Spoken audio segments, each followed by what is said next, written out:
మామ అల్లు అర్జున్ పుష్ప 2 సినిమాని ఏ రేంజ్లో బ్లాక్ బాస్టర్ చేసి పడేశారంటే అల్లు అర్జున్కి మెగా ఫ్యాన్ సపోర్ట్ అవసరం లేదు, మెగా ఫ్యామిలీ సపోర్ట్ అవసరం లేదు అనేంత రేంజ్లో ఇచ్చి పడేసేది మామ సినిమా. ఆ రేంజ్లో బ్లాక్ బాస్టర్ చేసి పడేశారు. టికెట్ ప్రైసెస్ 350 కాదు కదా, 1200 కాదు కదా, 3000 పెట్టినా సరే జనాలు వెళ్తారు, ఫ్యాన్స్ వెళ్తారు అనేంత రేంజ్లో ఆ సినిమాని ఆ స్థాయికి తీసుకెళ్లారు మామ. సినిమా పోయిందనో, సినిమా అస్సామనో, బాయ్ ఏంటి ఇలా చేశాడనో ఎలా అన్నా కానీ ఆ సినిమాని జనాలు యావత్ భారతదేశం ఆదరించింది మామ. ఇది అందరూ మన కష్టంగా ఉన్నా సరే ఒప్పుకోక తప్పదు.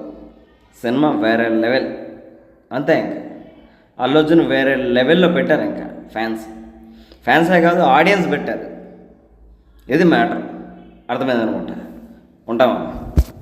అయిపోలేదు మమ్మ, ఇంకా చాలా ఉంది. మళ్ళీ కలుద్దాం.